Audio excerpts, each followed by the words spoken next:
Journey जाना चाहेंगे जिसमें आपके वो 5 माइलस्टोन काम जो आपके हिसाब से आपको लगता है कि आपके करियर को उन्होंने एक एक कदम आगे बढ़ाया, एक एक सीढ़ी आगे बढ़ी आप? Okay, first of all thank you so much for coming here. अच्छा, मेरा जो सबसे पहला मेरा टेलीविज़न डेब्यू था वही एक बहुत बड़ा मेरे लाइफ में करियर ब्रेक था। उस शो का नाम था ट्रूथ लव कैश। वो रियलिटी शो था जिसको चैनल वी ने टेलीवाइज किया था और एंडमॉल वाज द प्रोड्यूसर। सो वो जो रियलिटी शो था that really worked very well for me, और इतना अच्छा गया मेरे लिए वो कि उसी का सीज़न 2 मैं फिर से उसी के सीज़न 2 में आया था। एंड फिर वहाँ से I did a film which was reportedly based on Aarushi murder case, Rahasya. वो अच्छा एक फिल्म था वायाकॉम का। फिर उसके बाद चलती रही कहानी। फिर विघ्नहर्ता गणेश में मैंने 2 किरदार निभाए थे, अंधकासुर और गजमुखासुर। वो भी काफ़ी अच्छा रहा था।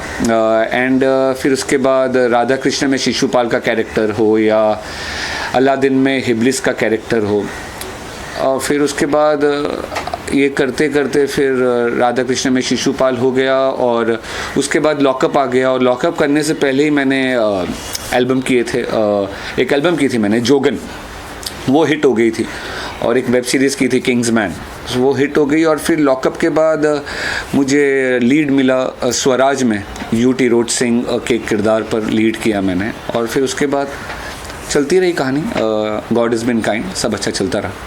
स्वराज आपके करियर का एक बड़ा माइलस्टोन बना, थोड़ा मतलब 20 लैंग्वेज में उसको किया, और मतलब तारीफ भी बहुत हुई, और ख़ास तौर से मोदी साहब भी उसको चाहते थे कि पर्सनली उसको दुनिया भर के लोग देखें। स्वराज मेरे लिए इसलिए स्पेशल है क्योंकि अगर मैंने 25-30 शोज़ किए रहेंगे तो स्वराज ही एक ऐसा रोल है जिसमें मैं हीरो बनकर आया।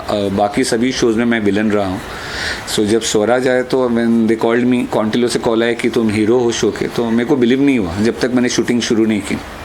बोला अच्छा, मतलब मैं हीरो भी बन सकता हूँ। तो थोड़ा अनकंफर्टेबल था मैं, क्योंकि हीरो बन के काम करना थोड़ा डिफ़िकल्ट हो जाता है। विलन बन के काफ़ी चीज़ें हैं मेरे पास कि क्या करना है, कैसे करना है। सो स्वराज इसलिए बड़ा था क्योंकि उसको पर्सनली हमारे प्रधानमंत्री मोदी जी ने पर्सनली प्रमोट किया था उनको। और उनका इसलिए था, उन्होंने प्रमोट भी इसलिए किया था क्योंकि वो शो 20 लैंग्वेजेस में पैन इंडिया टेलीकास्ट हुआ था दूरदर्शन पर। और अभी भी मुझे खबर मिली है कि स्वराज OTT पे भी लॉन्च हो रहा है, तो उसकी शूटिंग भी हम लोग करेंगे आई थिंक विद राष्ट्रगान के साथ, और वो OTT पे जल्दी रिलीज़ होगा स्वराज। एक सवाल ये पूछना चाहता हूँ कि जो शो होते हैं, बड़े शोज़ होते हैं या जो TV शोज़ होते हैं, सीरियल्स होते हैं, उनके जो किरदार होते हैं, जैसे आपने अच्छे किरदार किए हैं एज एन एक्टर, उनको उस तरह का फेम क्यों नहीं मिल पाता है? आज के ज़माने में कोई भी रियलिटी शो का हिस्सा बनता है कंटेस्टेंट के तौर पे, जिनका कोई बैकग्राउंड नहीं होता है, उनको ज़्यादा फेम एक्वायर्ड हो रहा है, तो वो कितना ज़्यादा आपको इलॉजिकल या इम्प्रैक्टिकल एक एस्पेक्ट लगता है? सी, मेरे लिए एक्टिंग एक काम की तरह है, जैसे कि आपका काम है जर्नलिज्म, डॉक्टर का काम है medicine. For me acting is acting आपको, और मैं ट्रेंड एक्टर हूँ, मैंने अपने आप को ट्रेन किया था एक्टिंग में आने से पहले। अब आप रियलिटी शो को एक्टिंग से कंफ्यूज नहीं कर सकते हैं। Reality show can be good कि for to get a instant fame, to become famous, लेकिन उसको एक्टिंग से कंपेयर करना 100% गलत है, क्योंकि एक्टिंग से रियलिटी शो का कुछ लेना देना नहीं होता है। आपको रियलिटी शो, आपको फेमस बनना है, इंस्टेंटली ओवरनाइट स्टार बनना है, फेमस हो जाएं आप, तो reality show is good choice. लेकिन आप बोलोगे कि बिकॉज मैं रियलिटी शो कर चुका हूं और मैं एक फलाना रियलिटी शो का विनर हूं तो मैं एक एक्टर बन जाऊँ। चलो, हो सकता है आपको किसी ने, आपका कोई गॉडफादर मदर है, किसने आपको एक्टर बना भी दिया, लेकिन क्या आप एज एन एक्टर चलोगे? That is a big question. If you don't have that craft in you, how will you work, how will you sustain as an actor? So to become an actor, you need to be a good actor, only then you can survive and sustain. One more thing, when you are part of a religious show or a mythological show, I mean the kind of character you are playing, it enables you to have that image in the future also, that good kind of image, that religious image. हाल ही में Arun Govil sir का interview किया था, तो उन्होंने बोला कि मैं negative characters play नहीं कर सकता, क्योंकि आई प्लेड राम और इतना रिकॉग्नाइज कैरेक्टर था, तो कितना डिफिकल्ट हुआ था वो इमेज कॉन्शियस जो उससे बाहर निकलना, क्योंकि as an actor you have to play different kind of roles in the future. देखिए, अरुण गोविल सर का टाइम अलग टाइम था, that was a different time all together. आज की एरा डिफरेंट है, ये एरा में we are talking about something else. इसमें सोशल मीडिया का ज़माना है, हर कोई जानता है कि ये एक्टर है, ये इसका बैकग्राउंड ये है, इसने पहले ये काम किया था। तो अभी वैसी चीज़ नहीं रहेगी जो थी। अभी अरुण गोविल सर की बात अलग इसलिए मैं बोलूँगा क्योंकि उस टाइम पर तो उनको राम का स्वरूप, श्री राम का स्वरूप ही माना जाता था। लेकिन अभी ऐसा नहीं रह गया। अभी एक एक्टर ये शो में अगर राम प्ले कर रहे हैं तो कोई दूसरे शो में वो कुछ और प्ले कर रहे होंगे। सो अभी ऐसा रह नहीं गया है और अभी हर एक्टर बहुत स्मार्ट हो गया और बड़ा डायनामिक हो गया, वर्सेटाइल हो गया है कि एक्टर हो उसको रेडी रहना पड़ता है कि मुझे इसके लिए भी रेडी रहना है, इसके लिए भी रेडी रहना है। तो अभी वो इमेज इतना बॉदर नहीं करता है जो 70s और 80s में करता था।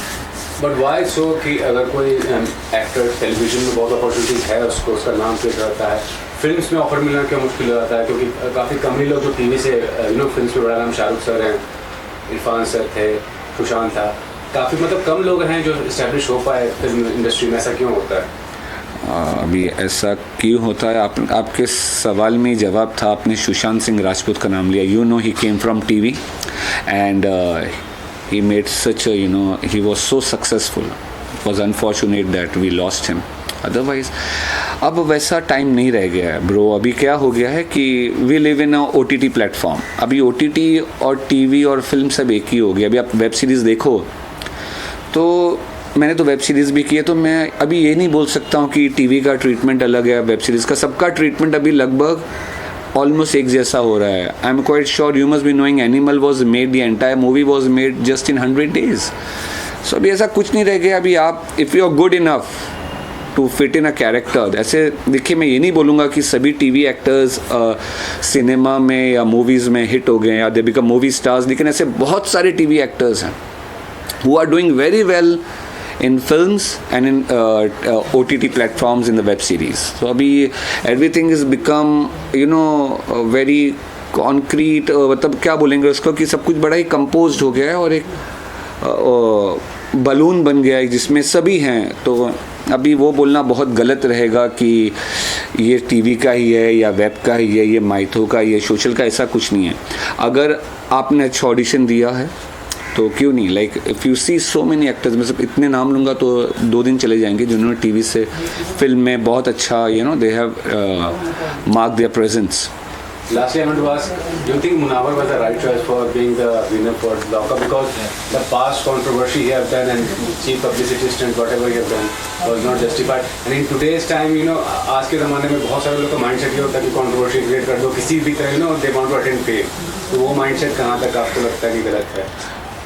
मैंने पहले भी कहा था और मैं अभी भी कहता हूँ, I will not change my narrative. मैंने पहले भी कहा था कि फारूकी हो सकता है he is a good comedian, but मैंने पहले भी कहा था he is a overrated player. और जितना मेरे साथ उसने, मतलब हम जो थे लॉकअप में, so I told this to Kangana in presence of Farooq in the grand finale कि कोई भी जीते फारूकी को नहीं जीतना चाहिए। बट मैंने सिर्फ कहने के लिए नहीं कहा था, because that time I felt कि ऐसा कोई बात तो है नहीं जो एक लॉकअप फॉर्मेट में देखनी चाहिए थी, ऐसी कोई बात तो थी नहीं।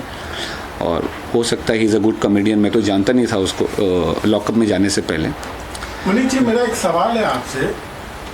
पहले लोगों में एक भ्रम था कि टीवी एक्टर है, हीरो है, यानी हीरो है। रियलिटी शोज के आने के बाद से ये जो भ्रम टूट चुका है, लोगों के अलग अलग शेड सामने आ रहे हैं। ये कितना अच्छा या कितना गलत मानते हैं आप? देखिए, जैसे मैंने कहा कि एक्टिंग भी एक काम है। पहले वो था कि सिर्फ हम एक्टर्स को स्टार्स बोलते थे, अब वो भ्रम तो टूट गया है। अभी जो भी फेमस है वो स्टार बन जाता है।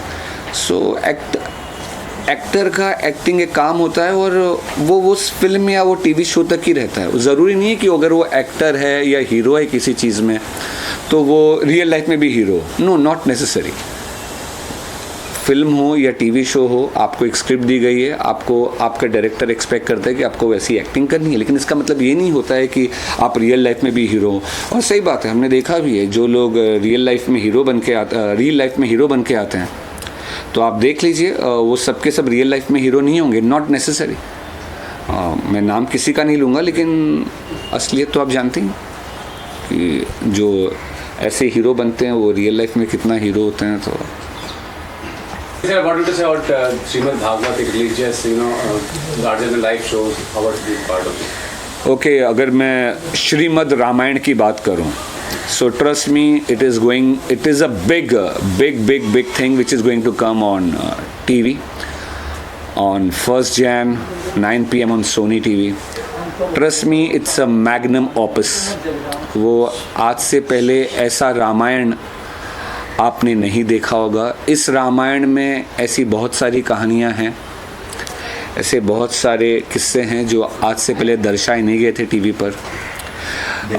और जैसे कि मैं अपने कैरेक्टर का अगर बात करूं तो जो कैरेक्टर मैं प्ले कर रहा हूं, आज से पहले आपने उस कैरेक्टर को टीवी पर नहीं देखा होगा. तो मैं प्ले कर रहा हूं सामरासुर और ट्रस्ट मी, मैं शो ओपन करूंगा as the first villain of the show on 1st Jan. और इस श्रीमद् रामायण की बात इसलिए बहुत ज़्यादा बड़ी हो जाती है, इसलिए मैं सिर्फ इसलिए नहीं कह रहा हूँ क्योंकि इसका हिस्सा मैं हूँ. वो शो प्रोड्यूस कर रहे हैं स्वास्तिक प्रोडक्शंस, जिनका माइथू में बहुत हाथ बहुत अच्छा है. और जो हिसाब से सोनी टीवी उसको प्रमोट कर रही है और जो हिसाब से उसकी रिसर्च टीम है, और जैसे मैंने कहा कि ऐसी बहुत सारी अनसुनी कहानियाँ जिसको दर्शाया नहीं गया है, वो सब आपको श्रीमद् रामायण में देखने मिलेगा. Thank you so much.